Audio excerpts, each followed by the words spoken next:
저 개인적으로는 야, 어떻게 그렇게 아름다운 추억이 있을까? 주의 영광을 가리느니 네. 차라리 죽는 게 낫습니다. 힘든 사람은 많지만 또 극히 소수의 사람은 그 힘든 시간을 주님과 걸어오더라고요. 등 따스고 배부르면 하나님을 경험할 수가 없다. 더 아플 수 있는 곳, 힘들어서 눈물을 흘릴 수밖에 없는 곳으로 내 자신을 내던지고 싶더라고요. 왜냐면 진짜 아무 생각 없이 그날 톡 튀어나온 말이 원장님께서 합의해 주십시오. 이거 원장님께서 그날 또 뜻밖의 반응이 자유롭게 가기 위해서 하나님 빚 청산해 주세요. 은행의 종이 아니라 네. 하나님의 종 아닙니까? 오늘 밤 하나님께서 나에게 가라고 하시는데 하나님 나 대출 갚을 게 있어서요 라고 말씀드린다는 이것도 주님 뜻이 아니구나. 그 5가지 중에서 이루어지지 않은 건 결혼밖에 없는 것 같습니다. 네. 근데 지금 그것도 필요에 의해서 하나님께서 하신 것 같고. 네, 안녕하세요. 저는 갓피플의 김성훈 간사입니다. 안녕하세요.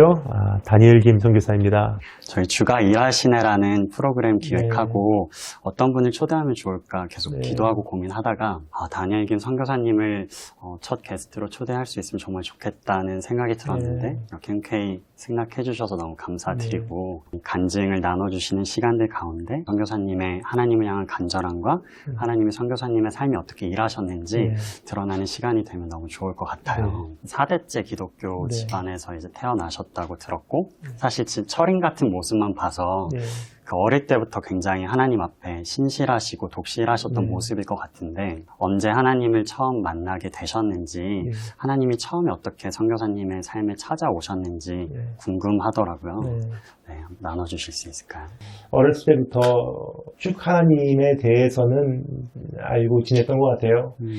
오히려 하나님에 대해서 제 머릿속에 생각이 없거나 어떤 마음이 없었던 적은 제 기억으로는 이제 없는 것 같습니다. 그래서 주님과의 어떤 개인적인 깊은 그 만남이 이루어지기 전에 기독교 세계관이라는 것이 제 안에 이미 형성돼 있었던 것을 이제 더듬어 보면 이제 다시 새삼 깨닫게 되고요. 하나님을 진짜로 딱 집어서 언제 뜨겁게 만나냐 하면은 어렸을 때부터 그냥 서서히 그 잦은 비같이 가랑비에 옷 젖듯이 가는 비같이 언제나 주님께서는 함께 계셨던 것 같아요. 근데 나의 하나님이라고 하는 이 고백이 그 어떤 때보다도 더 한 단계 확실해지고 더 정확해지고 제 안에서 더 이 견고해지는 경험이 중학교 1학년 때였던 것 같습니다. 이제 필리핀의 어느 선교사님을 따라서 40일간 이제 비전 트립을 떠나게 됐어요. 그 비전 트립에서 제가 가장 명확하게 본 비전은 다름이 아니라 하나님이었던 것 같아요. 그래서 하나님을 실제로 몸과 마음으로 체험하고 돌아올 수 있었던 그러한 아름다운 기회가 아니었나 생각이 듭니다. 또 하나님을 만나게 되면 우리 삶에 또 많은 변화들이 일어나잖아요. 그렇죠. 선교사님께는 어떤 변화가 일어났었어요? 사실 좀 더 표현을 정확하게 제가 드리자면은 말씀이 채워져 있었던 상태였던 것 같아요. 왜냐하면 당시에 특별히 제가 그분의 설교 카세트 테이프를 거의 귀에다 꽂고 다녔어요. 오카는 목사님 설교예요. 92년도에 그 로마서 강의를 이렇게 하셨던 그때 이제 설교를 제가 거의 선교사님하고 동행하거나 선교 현장 방문하는 거 아닌 이상에는 지금 우리가 이제 음악 듣듯이 귀에다가 이제 설교를 항상 꽂고 지냈던 것 같아요. 잘 때도 설교 꽂고 들으면서 잤거든요. 그러니까 40일 내내 그렇게 설교를 듣다 보니까 로마서 강의를 들은 테이프 또 듣고 또 듣고 하다 보니까 말씀이 찰만큼 차서 하나님께서 나를 여기까지 사랑하시는구나를 절실히 이게 머리에 있던 것이 마음으로 쏟아져 내려오는 경험이 바로 그때 제가 주님 깊게 만나는 경험이 아니었나 생각이 돼요. 하나님에 대한 지식, 하나님에 대한 생각, 하나님에 대한 질문이 어느 극치에 도달했을 때 폭발했던 경험이 아니었나 생각이 돼요. 내가 어찌 이렇게 살 수 있을까? 나를 어찌 이렇게 사랑한단 말인가? 그래서 제 삶이 이게 바뀐 것이 한 가지 크게 있다면 생각만 이게 제가 우선적으로 제 삶을 이끌어가는 것이 아니라 그 하나님의 사랑이 저를 이끌어가는 그런 것을 지금도 이렇게 느끼고 있고요. 무엇보다도 이제 양심이 바뀐 게 아닌가 생각이 돼요. 물론 어린아이였기 때문에 무슨 양심이 그렇게 나쁠 수 있었냐라고 생각하시지만 그 하나님을 향한 양심과 어떤 죄를 향한 양심 조금 다르잖아요. 죄를 향한 양심은 그냥 죄책감이고 하나님을 향한 양심은 가장 그 좋은 것, 그 변질되지 않은 것, 흠이 없는 것을 드리고 싶다. 그런 것은 지금도 변하지 않은 것 같습니다. 네, 지금도 말씀하시면서 눈가가 촉촉해지셨네요. 하나님이 이끌어 가시는 삶으로 변화되셨다고 하셨는데 시내 한복판에서 복음을 전하는 노방전도를 시작하셨다고 들었거든요. 학교에서도 친구들과 이제 학교에서 기도 모임을 하거나 이런 걸 해 나가시면서 하나님을 사랑하는 만큼 어떻게 보면 그 나이 때 흔하게 겪지 않을 법한 그런 고난들을 많이 또 겪으셨는데 어떻게 또 하나님이 이끌어 가시면서 그런 걸 겪게 되셨는지. 사실 이제 그때는 힘들긴 했지만 뭐 주님을 위한 고난이라고 생각하지는 않았던 것 같아요. 지금도 이제 마찬가지이지만 당신은 그냥 힘들다. 세상 살아가는 것이 이런 거 아닌가 생각을 했던 것 같습니다. 노방전도라는 것이 물론 한국에서도 만만치 않은 것이지만 당시 일본에서는 또 다른 면에서 쉽지 않은 부분들이 있었던 것 같습니다. 일본 인구의 이제 개신교 인구만 따지면 0.2%라고 했거든요. 그 당시만 해도 예수님 믿는 사람들이 그만큼 없었던 곳이었고 사실 노방전도 하면은 이제 한국에서는 여러 가지 견해가 있겠지만 일본에서는 아예 노방전도를 하는 사람들 자체가 많이 없었기 때문에 견해가 없었어요, 많이. 교회, 그러면 일본 사람들이 당시에 갖고 있었던 일본 교회에 대한 인상은 젊은 사람이 어울리지 않는 곳. 가면은 거룩하긴 하지만 그래도 굉장히 재미없는 곳. 그래서 저희 어머니께서 하셨던 말씀이 일본 사람들이 그 인식을 바꿔줘야 된다. 그래서 노방전도에 나갈 때는 그 몇 가지 저하고 여동생이 지켰던 룰이 있어요. 첫 번째 룰이 가장 좋은 옷. 가장 그 일본에서 지금 그 유행에 뒤처지지 않은 옷. 그래야지 이제 복음을 향한 마음이 조금씩이나마 열리지 않을까. 그리고 두 번째는 그런 옷을 입되 단정한 옷. 이 복음이라는 것은 그 남녀노소 관계없이 국경을 초월하는 그런 복음이기 때문에 그 복음을 바로 전달하기 위해서는 그 복음을 담고 있는 그릇인 제 자체가 최소 공배수가 돼야 된다고 생각을 했어요. 그래서 이제 헤어스타일부터 복장까지 할머니, 할아버지가 보든 어린아이들이 보든 밖에서 노는 거 좋아하는 형님들이 보시든 그렇게 큰 반감 없이 다가올 수 있는 모습으로 나가자. 그 다음에 이제 세 번째 한 가지 참 중요한 저희 어머니께서 주셨던 룰이 예의 지키고 그 법률 존중해라. 저희가 노방전도를 했었던 전도지를 뿌렸던 곳이 후쿠오카라는 도시의 시내 중심가 덴진이라는 곳인데 그게 이제 전철역이었기 때문에 노방전도를 하고 전도지를 뿌리는 것은 법적으로는 괜찮지만 역사 안으로 진입한 것은 개인 영역으로 진입해서 그러한 일을 하는 거기 때문에 그건 불법이거든요. 근데 특별히 비가 오는 날 같은 경우는 한 발자국만 들여오면은 비 안 맞는 거예요. 근데 이제 그렇게 했을 경우에는 이제 그 규율을 어기는 거니까 비 맞더라도 이제 그 역사의 그 지붕에 신세 안 지도록 딱 밖에 나가서 이제 거기서 전도지 안 적게 조심하면서 이제 드렸고 또 특별히 노방에서 외칠 때 이제 건너가기 위해서 이제 기다리고 계신 분들이 계시잖아요. 이제 그분들이 서 계신데 제가 이제 가드레일 올라가서 말씀을 이렇게 전하게 되면은 깜짝깜짝 놀라세요. 근데 일본 사람들은 깜짝깜짝 놀라는 것을 별로 안 좋아하세요. 깜짝깜짝 놀란다는 것은 이미 거기에 반감이 생겼다는 뜻이잖아요. 그 복음은 절대로 반감을 들여서는 안 되거든요. 그래서 가드레일에 올라가서 내가 올라가고 있다는 사실을 먼저 인식시켜드려요. 놀라지 않도록. 그리고 이제 내가 목소리를 낼 것 같다 하는 분위기를 조성한 다음에 한 사람도 놀라지 않을 때 그때 안녕하세요 여러분 저는 십자가가 서 있는 왜냐면 이단이 하도 많기 때문에 십자가가 서 있는 크리스찬 교회의 크리스찬입니다. 하고서 이제 복음을 전하죠. 그러다 보면 가끔 이제 선생님들하고 친구들이 지나가다가 보고 여기서 뭐 하냐고 깜짝깜짝 놀라고 네. 소문이 학교에 퍼지게 되고 그러면서 이제 또 그러던 사이에 학교에서 3번 때를 정해놓고 화장실에서 기도하기 시작하고 학교의 구원을 위해서 네. 또 이제 학생회 회장 출마해서 네. 당선되고 2년을 제가 학교 학생회 회장으로 섬겼거든요. 근데 저희 어머니께서 이게 부담을 주신 게 이날을 위해서 네가 부름을 받았다. 네가 안 하면 하나님께서 다른 사람이라도 들어서 쓰신다. 근데 너는 그 일에 참가하지 못한다. 그게 뭐냐? 학교의 구원을 위해서 네가 일해야 된다. 기도 모임을 만들어야 되겠다. 그래서 이제 기도 모임 만드는 과정 가운데 있었던 선생님들과 친구, 또 학교 안에서의 그 마찰.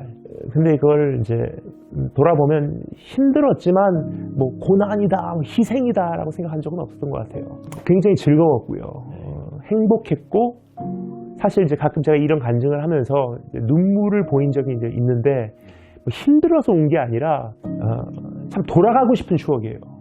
좋았던 추억밖에 없었던 것 같습니다. 그래서 저 개인적으로는 야, 어떻게 그렇게 아름다운 추억이 있을까? 예, 그런 추억으로 제 마음 가운데 이렇게 남아 있는 것 같습니다. 예. 또 고등학교 졸업하는 날이었던가요? 그때 이제 최고의 학생에게 주는 상을 받으셨던 그게 있다고 들었었는데 그 얘기도 좀 해주실 수 있을까요? 그건 졸업하는 날이 아니라요. 네. 제가 고등학교 1학년 때 저희로는 이제 10학년이죠. 외국인학교니까 10학년 때 그 상이 처음 생겼어요. PTA 상이라고 해서 네. 선생님들과 부모님들이 PTA가 상의를 해서 가장 모범스러운 학생에게 주는 상인데 네. 장학금과 함께 주는 명예로운 상이거든요. 그 상을 딱 주는데 그 해는 그 상이 저한테 오는 게 아니고 네. 그 몰몬교 친구한테 가더라고요. 사실 몰몬교 그 학생들이 굉장히 그 일본말로 아다리 사와리가 좋아요. 그러니까 접촉했을 때 네. 느끼는 이 필이 굉장히 부드럽게 와요. 술, 담배는 생각도 안 하죠. 욕 같은 거 절대 입에 담지 않죠. 네. 그리고 굉장히 친절하게 해요, 사람들에게. 그러니까 이 몰몬교 친구가 진리 위에 세워진 신앙은 아닌데 인품이나 성품적으로는 학교에서 더 인정받을 수밖에 없는 네. 아이인 거예요. 사실 크리스찬이라는 존재는 어떤 기준으로 보냐에 따라서 저 사람 진짜 좋은 사람이다라는 소리는 못 듣거든요. 왜냐면 아닌 건 아니라고 말하는 게 크리스찬이잖아요. 네. 근데 몰몬교 친구들은 가끔 아닌 것도 아닌 거라고 말 안 하더라고요. 왜냐, 사람들에게 이제 좋은 인상만 주면 되는 것 같아요. 네. 근데 그런 입장에서 사실 저 같은 경우는 몰몬교 친구한테 이제 뭐라 그럴까요? 마이너스를 안고 시작할 수밖에 없었던 경주 같아요. 네. 결국 그해 그 상이 그 몰몬교 친구한테 가더라고요. 하나님 앞에 죄송해서 참 많이 울었던 것 같습니다. 그래서 기도원 들어가서 네. 작정하고 단식기도 하고 주의 영광을 가리느니 네. 차라리 죽는 게 낫습니다. 그렇게 기도하고 네. 거기서 응답받고 내려와서 다시 한번 해보겠습니다 하고 고등학교 2학년이죠. 네. 11학년 해를 그렇게 살았던 것 같아요. 제가 할 수 있는 최대한은 네. 몰몬교보다도 훨씬 더 친절하고 더 열심히 공부하고 네. 더 많이 그 학교를 위해서 활동하고 더 많이 친구들 돌아보고 찾아보고 네. 그런데 크리스찬으로서 이건 아니다 해야 되는 부분들이잖아요. 네. 몰몬교 친구들은 술은 안 먹어도 같이 늦게까지 밤에 놀러 나가고 우리로 말하면 가서 덕이 안 드는 곳을 많이 가더라고요. 네. 저는 이제 그걸 안 가니까 오히려 왕따죠. 근데 그 부분은 이제 하나님께서 채우셔야 된다. 네. 그렇게 생각을 하고 내가 할 수 있는 최선은 하되 진리 입장에서 타협되지 않는 부분은 이제 하나님께서 이제 역사하시지 않으면은 이제 그거는 내 책임 아니다. 네. 생각을 하고 이제 살았죠. 그렇게 하고 고등학교 2학년을 마치는 11학년을 마치는 날 또 그 시상식이 있었는데 네. 그때 이제 그 PTA 상이 저에게 돌아온 것이고 제가 한 게 아니라는 것이 그때 이제 확인이 됐기 때문에 네. 마침 이제 찬양을 부를 수가 있었던 것 같아요. 왜냐하면 그 시상식이 이제 학교 마지막 날 하는 거다 보니까 마지막 날 시상식 전에 2-3시간 정도 장기자랑이 있었어요. 그래서 이미 기타 같은 게 다 배치가 돼 있었고 아, 네. 장기자랑 때 할 수 있을지도 모른다는 생각 때문에 그 노래를 하나 준비를 했었거든요. 이와 같은 때를. 근데 에이 그냥 안 하고 말지 하고 그냥 안 했거든요. 네. 근데 그날 이제 시상식이 이게 장기자랑 끝나고 시상식이 시작이 되면서 이제 PTA 상을 발표할 때 제 이름이 불려지는 것을 이제 듣고 네. 아무래도 불러야 되겠다 그 찬양. 아, 그래서 있던 기타 들고 네. 이와 같은 때 나 노래하네 사랑을 노래하는 주님께 그 부르고 이어서 똑같은 코드로 Thank you Jesus 감사해요 주님의 사랑 감사해요 주님의 은혜 이제 찬양을 하고 주님을 높여드렸던 것 같아요. 그렇게 하고 12학년 네. 제가 고등학교 3학년 때 네. 11학년 못지않게 그 전해 못지않게 또 열심히 살았고 사실 고3 때는 일을 더 많이 한 것 같아요. 왜냐하면 시상식 때 모여드는 후배들이 이제 기도 모임에 다 참여하기 시작해서 오히려 기도 모임이 제가 12학년 때 고3 때는 더 활성화됐었거든요. 졸업을 준비하면서 대학을 준비하면서 또 이제 기도 모임을 인도하면서 이제 크리스찬으로서 이 학교에서 남은 1년 또 어떻게 전도를 이끌어 나가야 될까 고민하고 이제 졸업을 할 때 졸업식장에서 이제 학교 학생회 회장으로 또 뿐만 아니라 그 후쿠오카 인터내셔널 스쿨을 가장 장기간 다니는 학생으로 학교에서 이제 연설을 시킨 거예요. 졸업 연설. 졸업하는데 무슨 말을 할까? 하나님을 높여드리기를 원하는데 어떻게 높여드려야 될까 하다가 이제는 모든 영광을 하나님께잖아요. 예수님 사랑합니다. 성령님 감사합니다. 그 가사를 그냥 이야기해야 되겠다 해서 첫 번째 아버지 하나님께 영광 돌립니다. 두 번째 지나온 세월 함께 하신 예수님께 감사드립니다. 그리고 내 안에 계신 성령님 사랑합니다. 해서 삼위일체 하나님 높여드렸는데 이제 거기 있었던 이제 몰몬교부터 시작해서 이슬람교 네. 굉장히 불편했지만 또 그런 부분에서 이제 부모님들도 굉장히 저를 좋아해주고 해주시고 인정해 주셨기 때문에 네. 행복한 모습으로 졸업할 수 있었던 것 같아요. 그래서 지금 말씀하신 핍박이라든지 네. 그런 부분은 물론 강단에 세워질 때나 화장실 기도할 때나 노방에서 전도할 때나 기도 모임을 만들 때나 친구들 관계에서 마찰이 있을 때나 네. 항상 있긴 했지만 너무 그 아름다운 그 승리들로 네. 장식된 그 발걸음들이었기 때문에 돌아보면 참 행복한 기억밖에 남지 않습니다.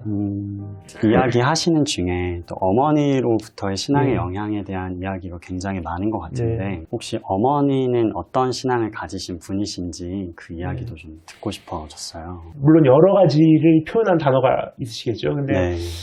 제가 어머니를 표현하는 단어를 3가지로 네. 만약에 제가 나누자면 첫 번째는 곧다. 가끔은 제가 이제 불평이 있었을 때도 있죠. 네. 왜 타협을 안 하시냐. 예, 어렸을 때 특별히 이제 새벽기도 공부가 많아서 그 전날 늦게까지 공부하면은 네. 아무리 내일 새벽기도 갈게요라고 이야기를 해도 네. 사람이 말이 바뀔 수 있는 거지. 그쵸. 상황에 의해서 바뀔 수 있는 건데 왜 그거를 끝까지 해야 된다고 말씀하시죠. 이제 저희 어머니 스타일은 약속하기 전까지는 입으로 내뱉기 전까지는 모든 상황을 고려해서 신중히 대답해라. 안 와도 돼. 네. 못 가도 괜찮아. 근데 간다고 이야기한 이상 네. 죽어도 가야 되는 거예요. 어. 그리고 두 번째, 네. 첫 번째는 고듬, 두 번째는 지혜인 것 같아요. 굉장히 지혜로운 분이시다. 네. 근데 지혜라는 게 다른 게 아니라 하나님의 마음으로 상황 판단을 해나가는 능력인 것 같아요. 이럴 때는 저 사람한테 이렇게 해야 될 것 같다. 네. 이럴 때는 단호하게 거절해야 된다. 이럴 때는 우리가 머리를 숙이고 들어가야 된다. 네. 근데 저희 어머니께서 항상 하셨던 말씀이 단지 저희 어머니께서 제 아버지하고의 결혼 생활 그리고 그 전에 있었던 삶부터 시작했고 어머니 걸어오시는 그 인생 과정 가운데 네. 진짜로 힘들었던 순간순간들이 많이 있거든요. 물론 힘든 사람이 왜 없겠어요. 많이 있지만 힘든 사람은 많지만 또 극히 소수의 사람은 그 힘든 시간을 주님과 걸어오더라고요. 그리고 주님과 걸어오는 과정 가운데 단기간 걸어온 게 아니고 네. 수십 년에 걸려서 끊임없이 주님과 걸어왔기 때문에 주님을 경험한 것 같아요. 주님을 알아온 것 같아요. 아, 주님 이런 분이시구나. 아, 주님은 이렇게 하시는 분이시구나. 그러니까 우리가 여호와를 알자 그러잖아요. 네. 그러니까 하나님 우리에게 자신을 알리시길 원하시는 분이신데 어떤 신학을 알리는 게 아니라 주님이 어떤 분이신지 우리가 사람을 접촉하다 보면은 오랫동안 사귄 사람은 짐작이 가잖아요. 이 사람이 이번엔 이렇게 할 것 같다. 네. 그게 하나님을 이제 알아가는 거거든요. 물론 무궁무진한 분이시라서 이렇게 할 것 같았는데 이번에 이렇게 하신 경우도 물론 많아요. 네. 그런데 또 하나님은 또 변하시지 않으시는 일관성이 있으신 분이시기 때문에 어느 부분에서는 이렇게 하실 것 같아 하면 또 진짜로 그분은 진리 하나님이시기 때문에 그렇게 하시는 때가 참 많으시더라고요. 네. 그러면 하나님에 대해서 배우신 부분들, 네. 그게 지혜가 되지 않으셨나 생각이 돼요. 네. 첫 번째는 고듬, 두 번째는 지혜, 그리고 세 번째는 따뜻함인 것 같아요. 저희 아버지께서 저희 어머니께 말씀드리는 농담 반으로 저희 집에서만 통하는 그 조크가 있는 게 네. 저희 어머니께서 재판장 하시면 어떻게 보면 공의가 안 설 때가 많다. 왜냐하면 고듬 때문에 네. 굉장히 그 정의로우신 부분이 있으시거든요. 저희 어머니야말로 이건 아닌 건 아니라고 말하고 불의를 못 보시는 부분들이 있어요. 그러니까 제가 아들이지만 심지어 아들마저도 이거는 아니다 싶으면 심각하게 저를 박살을 내세요. 네.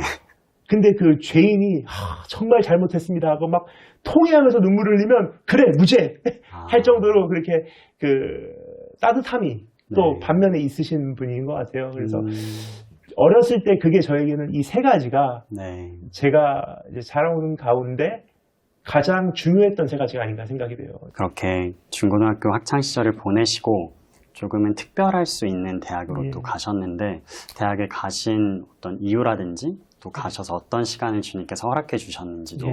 나눠주시겠어요? 제가 이제 고3을 졸업하면서 이제 느낀 게 조금 전에 네. 말씀드렸듯이 고난으로 느껴지지가 않으니까 이제 더 큰 챌린지가 필요하다고 생각을 했어요. 근데 그 당시 저에게 이 말씀을 해주셨던 목사님께서 이렇게 말씀하시더라고요. 등 따스고 배부르면 하나님을 경험할 수가 없다. 네.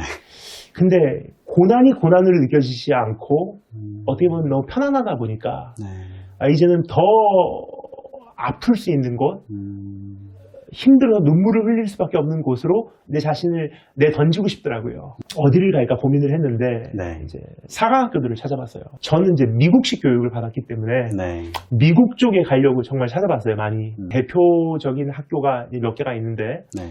그 중에 하나가 이제 다들 흔히들 아는 웨스트 포인트거든요. 그게 United States Military Academy라 그래서 미국 육군사관학교예요. 그게 고유 명칭이에요. 네. 고유 명사인데 아는 게 그거밖에 없으니까 네. 웨스트 포인트 가겠다. 그러니까 학교에 답이 왔어요. 미국 시민 아니면 안 된다는 거예요. 그러면 이거는 포기하고 그냥 일반 대학을 가야 될까? 근데 그건 또 아니더라고요. 제 마음에 오는 게 사관학교 아니면 학교 안 간다 하는 그런 제 안에 어떤 욕심이 있었어요. 그러면 어디 사관학교를 가야 될까? 그때 새롭게 오신 그 카운슬러. 근데 오셔서 그분이 해병대 출신이거든요. 그러니까 그분이 하시는 말씀이 웨스트 포인트 왜 가냐? 네. 더 쓰레더. 더 빡센 훈련 받는 데로 가라. 제 학교가 위치한 곳이 미국 남부 쪽에 있는 곳인데 네. 사실 훈련으로 말하면 저희들은 자부심을 갖고 있어요. 미국에서 아마 가장 심하다는 표현보다 좀 더 심하게 악한 훈련을 시켜요. 그래서 첫 줄을 네. 헬위크라 그래요. 헬위크. 지옥의 한 주라 그래요. 그때 거의 7, 80명 떨어져 나가거든요. 자고 일어나니까 룸메이트가 없더라고요. 제대로 보내신 것 같아요. 왜냐면 제가 있었던 곳이 이제 1, 2, 3, 4대 대대 중에서 네. 제 4대에 제가 있었거든요. 근데 그 학교 안에서도 제 4대대는 네. The Zoo라 그랬어요. 동물원이라 그랬어요. 짐승들만 사는 곳이라고. 거기에서 이제 제가 이제 4년을 살게 됐죠. 근데 하나님께서 제 기도를 들으신 것 같아요. 진짜 하나님에 대해서 많이 알 수 있는 곳으로 보내달라 하니까 진짜로 많이 알 수 있는 곳으로 보냈어요. 왜냐면 제가 사실 육체적인 고난은 견딜만 하거든요. 구타도 견딜만 하고 뭐 밥 못 먹는 거 그 누가 못 견디겠어요. 근데 제일 힘든 게 저에게는 인종차별이었거든요. 그리고 인종차별에서 발생되는 외로움. 그러니까 하나님께서 제가 어디서 못 견디는지를 제일 잘 아셨던 것 같아요. 네. 항상 교회에서 자랐고 물론 노방전도도 하고 뭐 핍박도 있었고 왕따도 있었다고 하지만 따뜻한 가정 환경, 안정적인 가정 환경에서 느껴지는 그 커뮤니티가 있었거든요. 네. 사랑하는 이모들, 저희 아버지 운영하시는 사업에 거기서 일하시는 직원들까지도 저를 아들과 같이 그 조카와 같이 이렇게 테이크케어 하셨기 때문에 네. 그 커뮤니티가 없어진다는 것이 저에게는 가장 힘들었던 것 같아요. 혼자밖에 없다. 거기서 더 나가서 인종차별, 내가 무시당하고 내 말이 안 통하고 네. 억눌림 당하고 학교를 가기 전까지는 그게 힘든 줄 몰랐어요. 내가 그게 가장 견디기 힘든 거구나를 나 자신도 몰랐는데 주님은 알고 계셨던 것 같아요. 네. 그래서 하나님 제일 힘든 곳으로 보내주세요라고 기도를 했는데 진짜로 응답이 온 것이 그 학교인 거예요. 근데 만약에 제가 웨스트포인트를 갔다면 인종차별 없었어요. 북쪽이기 때문에 네. 인종차별이 심하지 않고 뉴욕을 베이스로 있는 학교이기 때문에 그 다양성, 다양한 문화를 어느 정도 인정하는 배경이 있죠. 네. 이제 인종차별에 대한 그런 구체적인 얘기들도 다른 영상에서 많이 봤었는데 혹시 못 보신 분도 있을 것 같아서 그게 어느 정도 수준인지도. 인종차별이라는 것이 4학년까지 4년간 내내 있었다는 것 중에 이제 하나가 이제 형태가 바뀌더라고요. 1학년 때는 뭐 직접적으로 말을 한다든지 아니면 욕을 한다든지 이렇게 때린다든지 하고 2학년 때는 다른 의미에서는 무시하고 진급을 안 시켜준다든지 그리고 3학년 때쯤 되니까 이제는 함부로 하지는 못하지만 이제 말에서 그들의 이제 생각이 묻어나는 거예요. 그러니까 1학년 때 이제 받았던 인종차별, 2학년 때 받았던 인종차별, 3학년 그리고 4학년이 됐을 때 받는 인종차별 색깔이 다르고 또 강도도 다르고 그리고 남부였기 때문에 학교 밖을 나가도 인종차별인 거예요. 제가 있었던 곳이 이제 찰스턴, 미국의 남부서거든요. 미국 남북전쟁을 일으킨 곳이에요, 거기가. 노예 해방을 반대해서. 시내 가면 어느 정도 인종차별이냐. 옛날에 노예를 사고 팔았던 노예 시장이 건물이 남아있어요, 아직도. 지금도 그냥 상인들이 들어오는 장보러 가는 곳으로 사용할 뿐더러 내용만 바뀌었지 건물이나 그 인프라는 아직도 노예 시장이 그대로 있어요. 그러니까 제가 거기 가서 이제 식당에 들어가도 동양인이 왔네 하는 눈길로 보고 절대로 아웃사이더는 인사이더 찰스토니안이 될 수 없는 곳이거든요. 그러니까 어디를 가서 똑같은 인간으로 대우받는 게 아니라 음식점에 가도 길에 있는 어떠한 사람하고 이야기를 해도 내가 영어를 못하는 사람이구나 하는 걸 전제로 이야기를 해요. 그리고 딱 내려보고서 이야기를 하는 거예요. 근데 그게 느껴지니까 그런 인종차별이 4년 내내 있었던 것 같습니다. 그래서 참 외롭고 친구네 가도 그들 가운데 한 사람으로는 인정을 안 하더라고요. 또 하나님은 그런 상황 속에서도 분종 장교였나 그걸 또 세우셨는데 그게 어떤 것인지 또 어떤 과정으로 되게 되셨는지도 나눠주시면 좋을 것 같아요. Religious officer라 그래서 종교 대장이에요. 우리말로는 좀 표현하기가 그런데 대대장 중령급 때는 생도 중령급 때는 이제 생도가 대대장으로 있으면 그 바로 밑에 있는 이제 executive officer 그 바로 밑에 있는 참모가 부대장이죠. 부대장이 이제 그 소령으로 있고 그리고 이제 나머지 스텝들이 있어요. 그럼 스텝들이 S1, S2, S3 스텝들이 쭉 이게 열 몇 명까지 내려와요. 종교 대장이라는 것이 S5였었어요. 그러니까 굉장히 높은 거예요. 거의 대대장하고 바로 옆에 있는 어떻게 종교 대장이 되냐면 이제 3년을 쭉 지켜보는 거예요. 1, 2, 3학년까지 신앙생활을 어떻게 했냐. 근데 이게 다 나와요, 결국은.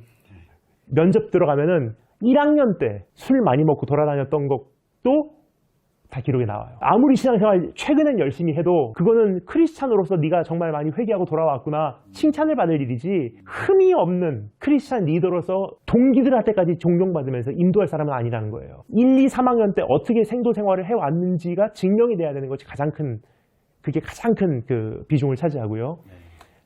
그 다음에 이제 또 한 가지 면접에서 보는 게 그 같이 살고 있는 동기 생도들 뭐라고 평가하냐. 그리고 이제 또 한 가지가 학교에서 얼만큼 적극적으로 사역을 해왔고 실제적으로 어떠한 열매를 맺었냐. 근데 그걸 하루 이틀이 되는 게 아니잖아요. 1, 2, 3학년부터 계속 학교에서 눈에 띄게 보여야 되는 거거든요. 뭐 그런 여러 가지 부분에서 결국 면접을 통해서 성적도 봐요. 성적도 보고 체력장도 보고. 왜냐 동교대장들은 어떻게 보면 성령님의 역할하고 비슷해요. 저희 어머니께서 한번 저희 학교 방문해 하셨다가 학교 졸업하기 전에 종교대장이 하는 역할을 보고서 참 많이 은혜를 받으셨다 그래요. 왜냐하면 성령님께서 우리에게 하시는 역할하고 비슷하거든요. 생도들이 막 뛰잖아요.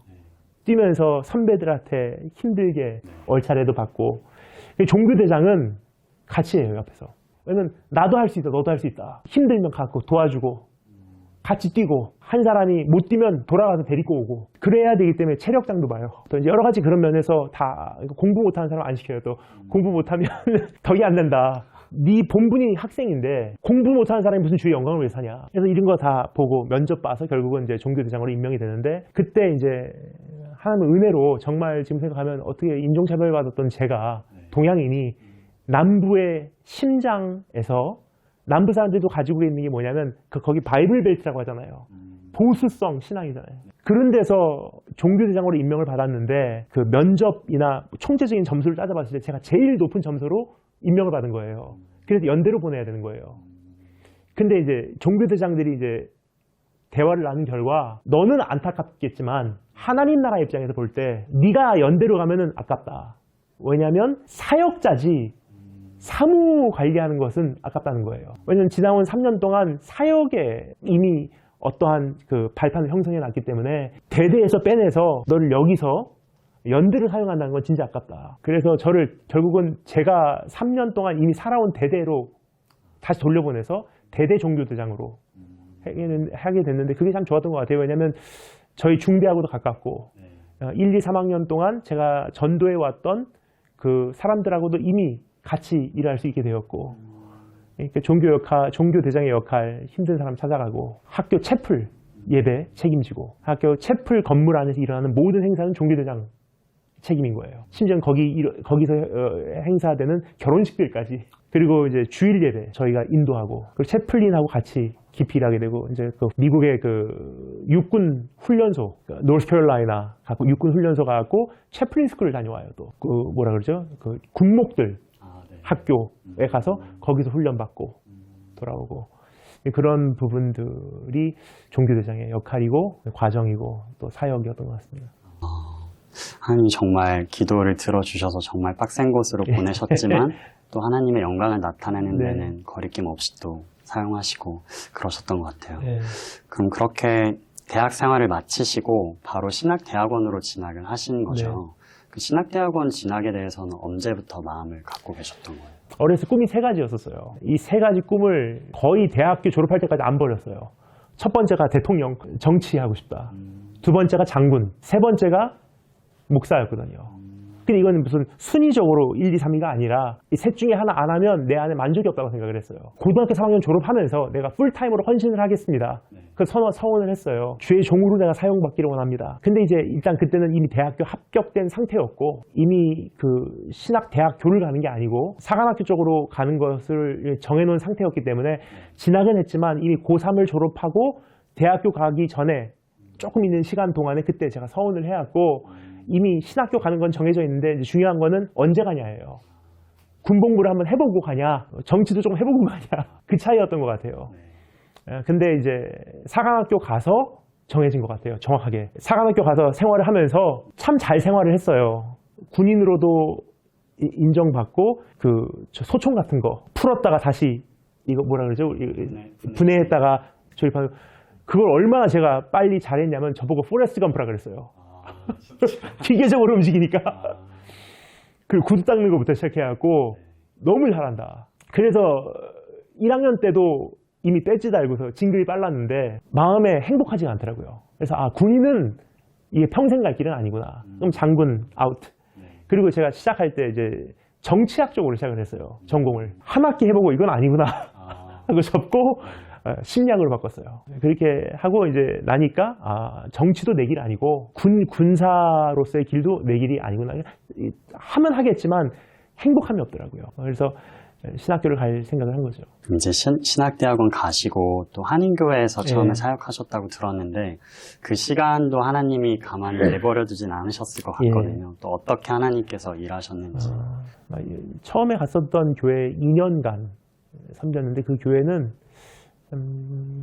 힘들었던 일들이 좀 있었던 교회예요. 중고등부 아이들 처음 모여서 한 10몇 명 모여서 오늘 Let's get to know each other. 우리 서로 좀 소개하자 하는데 제 첫 사역이잖아요. 그때 이제 고3 정도 되는 굉장히 얼굴이 이게 굳은 아이가 반항심을 표현하는 아이가 가만히 앉아있다가 한마디도 안 하다가 다 아이들 돌아가면서 Hi, my name is Alex 하면서 이렇게 소개를 하는데 마지막에 그 아이가 언제 떠날 거냐고 물어보더라고요. 왜냐면 제가 가기 전에 1년 사이에 전도사님들이 3, 4명 바뀌었대요. 그래갖고 나는 주님 인도하심을 따라서 왔으니까 떠나라고 할 때까지 있다. 결국 그 학생이 먼저 졸업하고 떠나고 제가 2년 동안 있다가 나온 거죠. 근데 그 다음에 간 교회가 이제 4년 채웠는데 그 4년 동안도 만만치 않은 시절이었죠. 저는 개인적으로 굉장히 좋았어요. 행복했던 추억밖에 없고요. 그 교회에서는 권사님들이 저에게 참 많은 사랑을 주셔서 결국은 그 교회에서 파송받을 정도로 많은 사랑을 입고 잘 사역 마치고 축복받고 떠난 교회였죠. 근데 떠나고 싶다 하는 생각도 있었어요. 왜냐하면 그때가 미국 영주권도 가져야 되고 시민권 나와야 되고 이제 뭐냐면 그때는 중국 선교사 간다고 생각을 안 했거든요. 그러니까 제가 생각하기에 세계 선교는 언제나 해야 된다고 생각을 했으니까 내가 할 수 있는 선교, 그러니까 미국 쪽에 신학교에 있다 보니까 이제 그 렌즈로 아무래도 제 인생을 구상하잖아요. 그때 제가 갖고 있었던 제 계획은 세계 선교를 가장 영향력 있게 하려면 어떻게 해야 되냐. 그러면 샌프란시스코로 가서 골든게이트 신학교에 들어가서 일단은 박사학위도 따야 되니까 거기서 선교학을 공부하면서 목회를 시작하자. 그리고 다민족, 다문화 교회를 세우자. 그래서 거기서 한국 사람도 오고 흑인도 오고 백인도 오고 여러 나라 사람들이 모이게 되는데 일본 사람도 거기서 접촉할 수 있고 특별히 화교들이 제일 많이 사는 곳이 샌프란시스코니까 그쪽에서 사역을 하면 중국 사역도 연결이 될 것 같고 거기서 우리가 보내는 사역을 하자. 굉장히 제 나름대로 생각을 했는데 설마 자기가 가게 될 거라고 생각을 못했죠. 근데 그러기 위해서 이제 영주권 나와야 되고 시민권 받아야 되고 그렇게 되면 이제 학교 학자금 대출이 되니까 그 비싼 신학교 론으로라도 졸업할 수 있을 것 같고 그럼 졸업 가능하고 그럼 목사 안수 받는 거고 그렇게 사역하면 되겠다. 그렇게 하다 보면 결혼도 하겠구나. 나름대로의 계획을 다 세워놨는데 어느 날 이게 막히더라고요. 완전히 꽉 막혀갖고 이 5가지가 하나도 이루어지지 않았을 그때는 정말 도망가고 싶더라고요. 그런 순간에 이제 하나님께서 끝까지 그 자리 지켜라 해서 이제 남아 있었던 때가 있었고요. 5가지 또 생각하셨던 계획과 길이 다 또 막히셨다고 하셨는데 그 시간 동안 결국엔 선교사 파송까지 받으셨다고 했잖아요. 하나님께서는 어떻게 또 세계 선교에 대한 마음을 주시고 그런 길을 또 열어주셨는지 궁금합니다. 그때 이제 사실 5개 다 막혔을 때 제가 신청했던 그 비자가 그때 말이 안 되는 이유로 빠꾸를 당한 거예요. 그 당시 이제 나중에 변호사님 통해서 알아보니까 몇천 명 있는 가운데 한 사람 랜덤 체크하는데 거기에 걸려서 그 정도 서류로는 부족하다고 이제 빠꾸를 당한 거예요. 그때 이제 제가 정식으로 종교 비자 신청에 들어갔거든요. 교회에서 이제 전임 사역을 하면서 종교 비자를 신청할 수 있게 됐는데 나중에 그걸로 미국 영주권 신청할 수 있고 영주권 신청하면은 언제든지 돌아가서 공부 끝낼 수 있다. 그래서 저는 그때 휴학을 했어요. 아예 휴학을 2년간 하고 제 계획으로는 풀타임으로 다니면 일석이조겠다. 풀타임으로 사역하면서 영주권도 신청할 수 있지만 종교 비자도 신청할 수 있지만 동시에 이제 학비도 어느 정도 내가 벌어서 저축해 놓은 다음에 학교로 돌아갈 수 있겠다 생각을 했어요. 근데 사람의 계획이라는 것이 정말 아무것도 아니더라고요. 그 풀타임으로 사역을 했는데 오히려 학비가 벌어지기는커녕 네. 오히려 빚이 늘어났고요. 생활이 참 힘든 시카고 생활이거든요. 이미 종교 비자를 신청해 놨다가 백을 받았기 때문에 I-20 그 유학생 비자가 이미 없어진 만료된 상태였었어요. 그러니까 하루아침에 제가 미국의 불법 체류자가 된 거예요. 신청했던 건 받고당하고 있던 거는 만료되고. 네. 그러니까 비자가 없이 미국에 갑자기 체류하게 된 셈이죠. 그래서 교회에게 말씀을 드렸어요. 이제는 내가 상황상 있을 수가 없다. 하나님께서 다시 나를 여기로 보내주신다면 돌아오겠지만 네. 일단은 공부도 못 끝내고 빚은 빚대로 있고 학비도 마지막 한 학기 남았었어요. 그때 딱 한 학기 낼 학비만 있으면 이제 학교를 갈 수 있는데 네.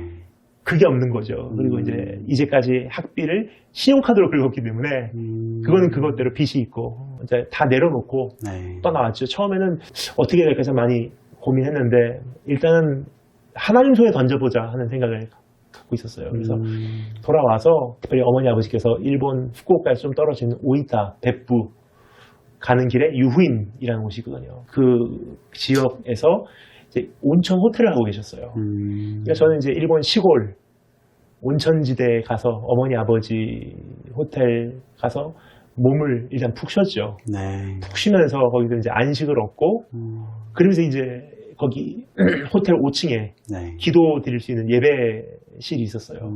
거기 가서 이제 어머니하고 이제 매일 아침마다 이제 새벽 예배 드리면서 진짜 무릎 꿇고 앉아서 티슈 한 박스 다 적실 때까지 울면서 기도하는 거죠.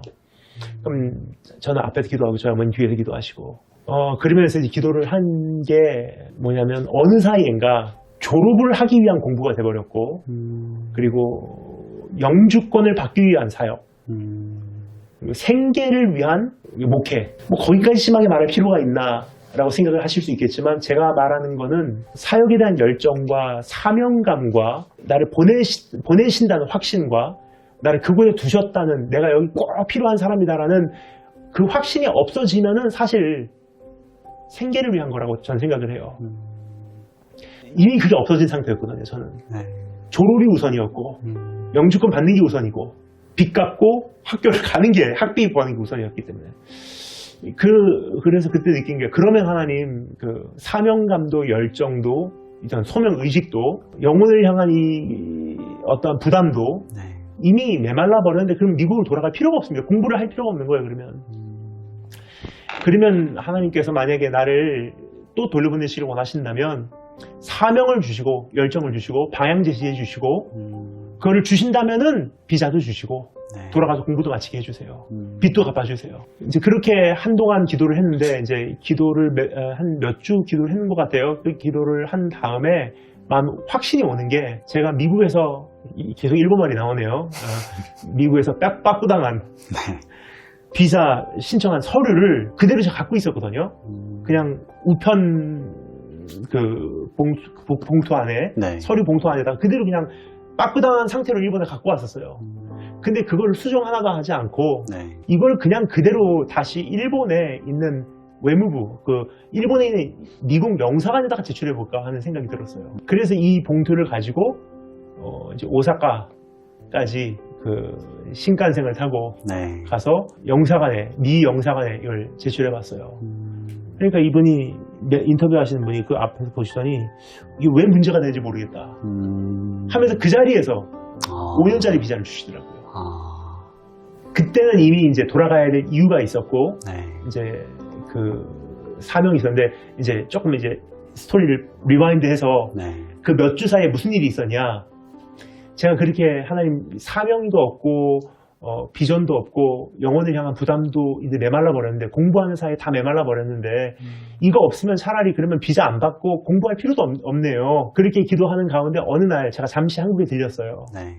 제가 언제나 찾아가는 기도원이 있는데 어렸을 때부터 저를 참 많이 사랑해 주신 기도원 원장님이 계세요. 근데 그 기도원 원장님한테 이제 이런 이유로 내가 뜻밖의 계획지 않게 미국에서 잠시 이제 나와 있습니다. 그러면서 원장님하고 잠깐 이제 대화를 하는데 원장님께서 중국 이야기를 좀 이렇게 하시더라고요. 중국의 사역이 참 귀하다면서 중국 이야기를 좀 이렇게 하시는데 이야기를 들으면서 참 세계의 선교가 참 중요하구나. 나하고는 연관이 없구나. 나는 이제 샌프란시스코 가고 사역해야 되고 네. 샌프란시스코에서 다민족 다문화 하면 그거야말로 한 자리에서 세계 선교 아닌가. 근데 이제 원장님께서 중국 이야기를 하시다 거기서 말씀하신 것이 네가 가야 돼 그러시더라고요. 근데 제가 그때 이제 원장님께 드렸던 말씀이 미국 교회, 이민 교회에 있는 아이들 사실 참 불쌍하거든요. 이제 이혼한 가정 아이들 많고 네. 마약 중독, 자살 시도하는 아이들, 우울증, 그리고 정말 미국에 만만치 않은 사회에 있는 아이들을 제가 너무 잘 아니까 우리 중고등부 아이들이 너무 불쌍한 거예요. 항상 그런 마음으로 왔고 아버지 같은 마음으로 학교 갈 때도 제가 자동차로 픽업해갖고 데려다 주고 아침 사주고. 그러니까 원장님께 제가 드렸던 말씀이 저는 우리 아이들이 불쌍해서 못 갑니다 그랬어요. 중국에 가는 거 다른 사람 보내십시오. 나는 이제 우리 아이들 시카고에 남겨놓고 이 아이들이 불쌍해서 못 갑니다라는 말씀드렸는데 원장님께서 그날 하셨던 말씀이 네가 아직 진짜 불쌍한 것을 못 봐서 그래 그러시더라고요. 그래서 제가 그때 저에게는 기적적인 말을 제가 그날 원장님께 드렸어요. 저는 일본에 섰기 때문에 누구에게 부탁을 드리거나 도움을 요청하는 경우가 없어요. 그냥 내가 안 먹고 말지, 내가 안 하고 말지. 왜냐면 일본 사람들이 그런 그 가오를 네. 굉장히 중요하게 생각하잖아요. 폐를 끼치는 거 싫어하고 누가 신세를 지는 거 정말 싫어하거든요. 근데 저 같은 사람의 입술에서 그날 그 말이 나왔다는 것은 지금 돌아보니까 성령님께서 하시게 하셨구나라는 생각이 가끔 들어요. 왜냐면 진짜 아무 생각 없이 그날 톡 튀어나온 말이 원장님께서 학비해 주십시오. 이거 원장님께서 그날 또 뜻밖의 반응이 그래 내가 해주마. 그래서 이제 방향이 생긴 게 비자가 나와도 이제는 미국 생활을 정리하기 위한 비자지 영주권 받기 위한 비자는 아니거든요. 시민권 받기 위한 비자도 아니고. 그리고 졸업을 하는 것도 이제 어떠한 제가 생계를 유지하기 위한 목회와 사역이라는 것이 어떠한 직업이 아니라 내가 뼈를 묻을 수 있는 어떠한 목적에 의해서 공부를 해야 되는 거고 그래서 졸업을 해야 되는구나. 그리고 선교사로서 자유롭게 파송되기 위해서 어떤 묶인 그러니까 재정적인 빚을 갖고서 선교사가 자유롭게 갈 수 없잖아요. 자유롭게 가기 위해서 하나님 빚 청산해 주세요. 은행의 종이 아니라 네. 하나님의 종 아닙니까? 그때 이제 약속을 드린 게 빚이 있다면 오늘 밤 하나님께서 나에게 가라고 하시는데 하나님 나 대출 갚을 게 있어서요 라고 말씀드린다는 이것도 주님 뜻이 아니구나. 그때부터는 빚을 안 져요. 제가 신용카드 빚도 없어요. 왜냐하면 묶여서는 안 되는 것이 선교사잖아요. 그렇게 하다 보니까 이제 제 안에 방향도 생겼고 이제 목적 의식도 생겼고 소명도 회복이 되고 왜 가야 되는지 이 길을 왜 가야 되는지 이게 회복이 되기 시작한 거예요. 네. 그리고 중국에 대해서 찾아보기 시작하니까 막 이 영혼을 사랑하는 마음이 다시 일어나더라고요. 그러면서 일본으로 복귀해서 그 서류를 갖고 영사관 갔는데 그 자리에서 5년짜리 찍어주더라고요. 근데 그때는 이미 제가 비자가 필요가 없죠. 오히려 영주권은 중국을 비롯한 중동 사역하는데 저에게는 걸림돌이 되면 됐지 도움이 되지는 않거든요. 왜냐면 반미 국가들이잖아요. 네. 근데 단지 저에게 감사했던 것은 하나님께서 확인을 시켜주시고 어떤 증거를 주셨고 또 한 가지는 그때부터 파송한 교회를 5년간은 찾아갈 수 있는 기회가 생긴 거고 종교 비자로 네. 그리고 미국 생활을 정리할 수 있는 정도의 여유가 생긴 거예요. 그 연세 많으신 어르신께서 사실 한국에서 그렇게 기도원에서 말씀하시고 그 다음날인가 며칠 안 돼서 원장님께서 그 돈을 들고서 서울로 찾아오셨어요. 왜냐면 빨리 주고 싶다고.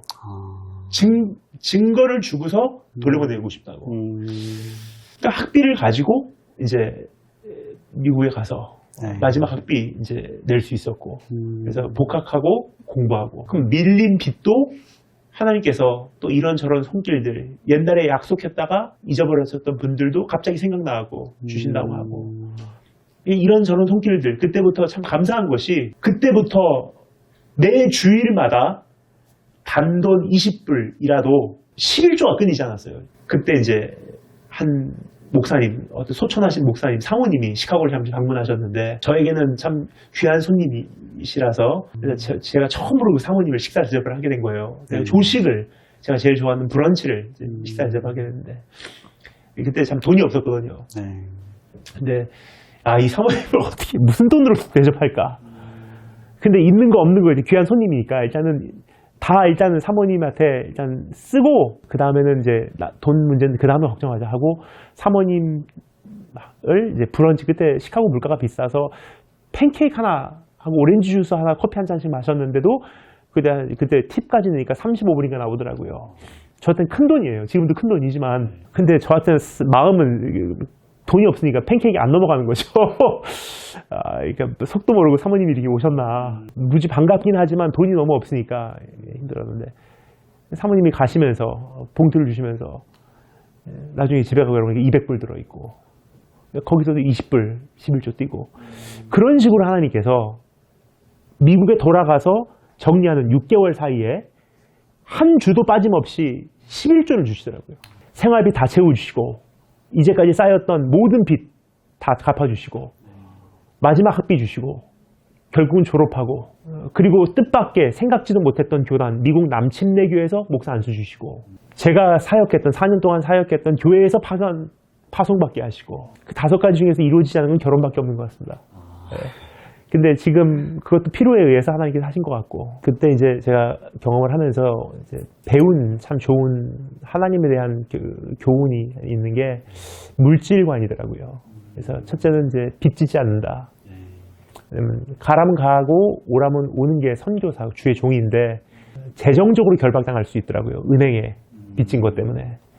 그래서 빚진 게 없어야지 온 세계를 다닐 수가 있겠구나. 그리고 빚이 없어야지 바른 판단을 할 수 있다고 생각을 했어요. 왜냐면 물질이 있으면 아무래도 물질 때문에 하는 판단들이 없지 않아 있잖아요. 근데 빚이 없으면 하나님께 나를 진짜 어디로 인도하시는지 꼭 필요한 곳에 가게 되더라고요. 그래서 그러한 것과 한 가지 물질관이 진짜 저는 신학생이 만질 수 없는 돈을 가지고 빚 갚고 졸업을 한 거잖아요. 그래서 물질이라는 것이 없다가도 생길 수 있는 거구나. 하루아침에. 그리고 있다가도 하루아침에 없어질 수 있는 거구나. 그러면 물질을 왜 주시냐? 필요하니까. 그냥 주시는 거구나, 물질은. 그래서 지금도 그런 것 같아요. 가야 하는 길을 갈 때, 해야 되는 일을 할 때, 하나님의 필요에 의해서 붙여주시고, 사람을. 그 필요를 채워주시는 거지. 그거를 내가 채우려고 하니까, 그것도 못 채울 뿐더러, 소명도 잃어버리고, 가야 하는 길도 방향을 잃어버리더라고요. 그렇게 파송을 받으시고 모든 것을 정리하시고 중국으로 오시게 되셨는데 그 후에 정말 많은 일들과 또 에피소드들이 있었을 것 같은데 하나님께서는 선교사님의 세계 선교에 있어서 어떤 방향으로 이끄시면서 일하고 계신지에 대해서 혹시 말씀해 주실 수 있을까요? 지금은 이제 또 코로나 그리고 포스트 코로나를 맞이하면서 우리가 사역의 형태는 지금 변하고 있는 것 같아요. 근데 크게 변한다기보다는 비중적으로 변한 것 같습니다. 그래서 예를 들어서 지금까지는 외국을 다니는 게 제 삶의 90%였다면 비중적인 조율은 좀 있을 것 같아요. 근데 형태적으로 그것이 완전히 없어지지는 않을 것 같아요. 하나님께 허락하신 날까지는 지속될 것 같고 그럼 나머지 형태가 뭐냐 또 이렇게 온라인으로 하든지 아니면 또 가까운 곳에 있는 제자 양육을 하고 또 그동안 돌아보지 못했던 제 마음에 항상 큰 비중을 차지하고 있지만 그 마음만큼 돌아보지 못했던 물론 자주는 찾아봤지만 마음에 비해서는 정말 못 찾아본 곳이 일본이거든요. 일본에 이제 오히려 더 많은 발판을 두고서 이제 일을 해야 될 것 같고 그러한 형태적인 변화가 있을 것 같습니다.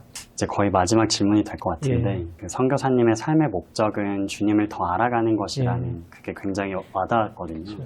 주님을 더 알아가기 위해서는 고난도 정말 달게 받겠다는 그 마음 고백을 하셨었는데 혹시 지금 선교사님의 삶에서 하나님이 주시고 계신 고난이 또 있으신지? 감사한 거는 첫째는 이제 고난이 고난 같지 않게 느껴진다는 것이 감사하고 본인이 느끼기에는 진짜 행복한 것 같아요.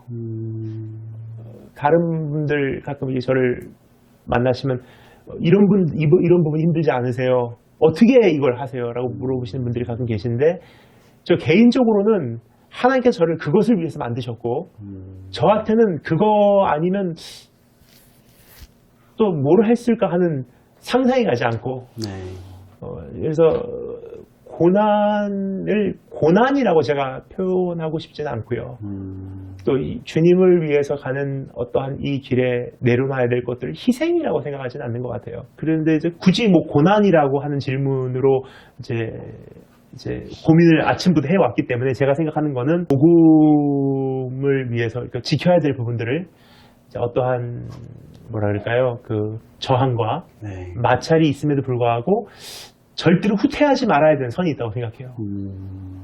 그런 부분에서 지금 다 이제 말씀드릴 수는 없지만 네. 마찰과 저항이 있더라고요. 네, 근데 그런 부분에서 끝까지 한 걸음도 후퇴하지 않고 이제 지켜야 될 내 자리를 지켜내는 것이 어떻게 보면은 또 하나님께서 나에게 맡겨주신 부분이고 또 제가 또 최근에 가장 아프다 느끼는 부분이지만 행복한 그 자리라고 생각합니다. 아까 전에 선교사님이 어릴 적 꿈이 대통령 또 장군, 목사님이라고 하셨는데 어떻게 보면 하나님이 그 꿈을 다 이루어 주신 것 같다는 생각도 들었어요. 하나님 나라의 왕같은 제사장으로 세워주시고 정말 영적인 군사로 이렇게 세워가시고 또 목회자의 길, 선교사의 길을 걷게 하심으로 정말 하나님이 더 좋은 방향으로 그렇죠. 꿈을 이루어가고 계시는구나라는 네. 생각이 많이 들었고 네, 오늘 또 이렇게